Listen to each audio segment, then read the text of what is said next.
My name is Rick Linder with Capstone Landscapes, and I wanted to talk to you today for a few minutes about planting annuals in containers, and maybe planting a little bit about planting annuals in the garden bed.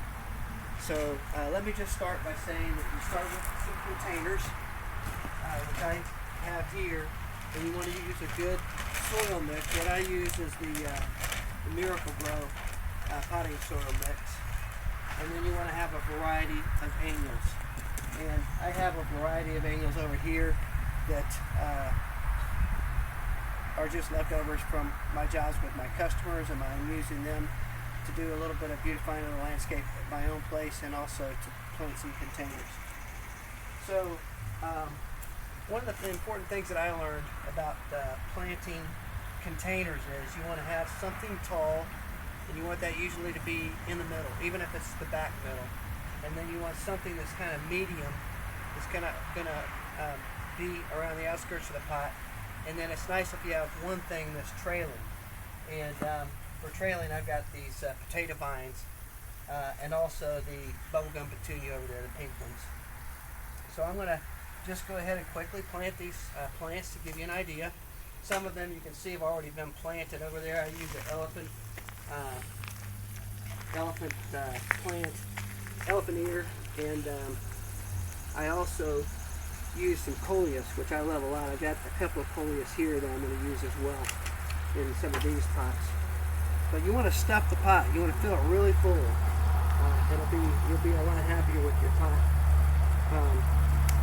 as it grows and matures. This is lantana.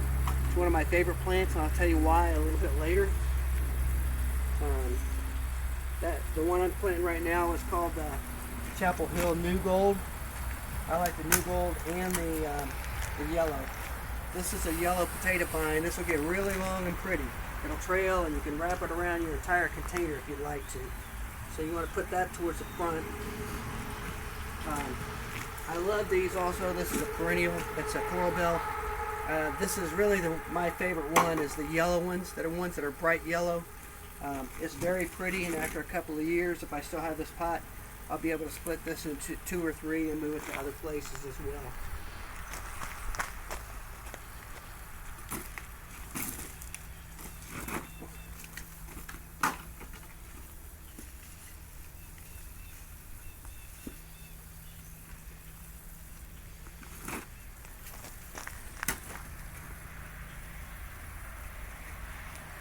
So that's our first pot right there. Gonna do another one real quickly. These right here are caladiums. The red caladium's the one that I put in that pot. I'm putting a white caladium in this one. They are annuals, so they won't come back next year. It's not an elephant ear. It looks a lot like one though. I think the white will go very nicely, and so I chose a. I don't always use potato vines, but I chose a dark colored potato vine for this one to offset the white caladiums.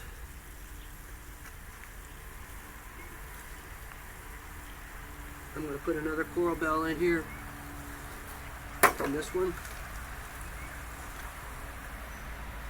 The coral bells like shade, so you can kind of set up your pot so that the back, the side of the pot that gets more shade, you put your shade loving plants, and the part of the pot that likes more sun, you put towards the sun. And the one thing about pots is, container plants, is that they dry out very quickly, so you need to make sure you're keeping them well watered. This is bubblegum petunia, another one of my favorite plants. Again, I'll tell you why I like it so much in just a little bit. And then one coleus here.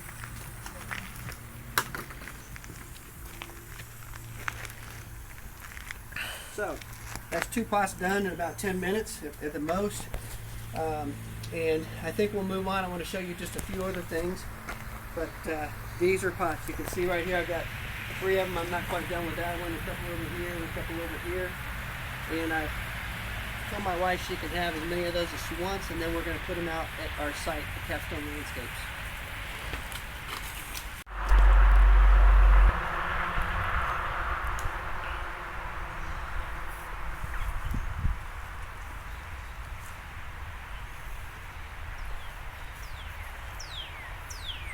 as I said before, there are some annuals that are my favorite annuals, and one of them is the Lantana New Gold. There's two reasons why I really love this plant. It's deer resistant. I mean, it's the only thing, one of the few things that I found is completely deer resistant. I maintain a lot of properties, and there's a lot of things that people say are deer resistant, but the deer eat them when I put them in, but they don't eat this Lantana. The second is, even though it's considered an annual, if you buy it at the nurseries or Home Depot, which means it dies every year, this is one of the particular varieties of Lantana that comes back almost every year. So if you're frugal like I am, you can put something like this in.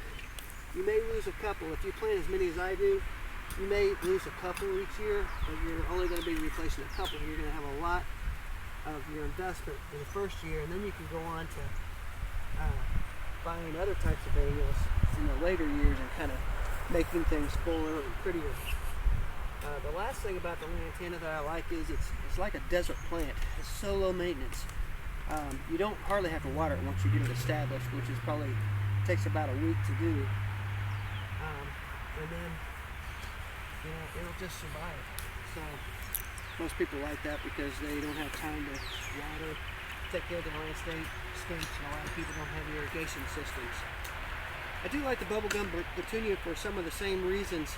The deer will eat the bubblegum petunia. Really the main thing I like about it is it will usually come back each year. And it comes back bigger and fuller. So does the Lantana. It's going to come back each year bigger and fuller. This New Gold Lantana that I'm planting only gets about 18 inches high and wide.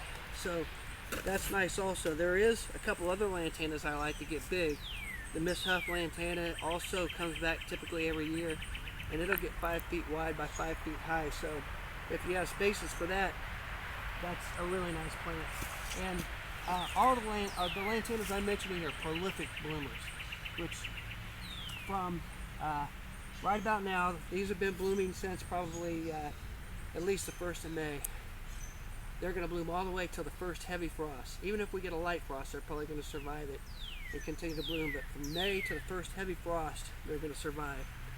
Bubblegum petunia I was just talking about, they come back normally each year. So that makes them a nice plant to put in as well when you're trying to save money. And they put out a lot of color. Again, they're blooming right now starting in May, and May 1st probably. They'll bloom till the first frost. And if you're careful not to disturb them, they'll come back and they'll be bigger and quicker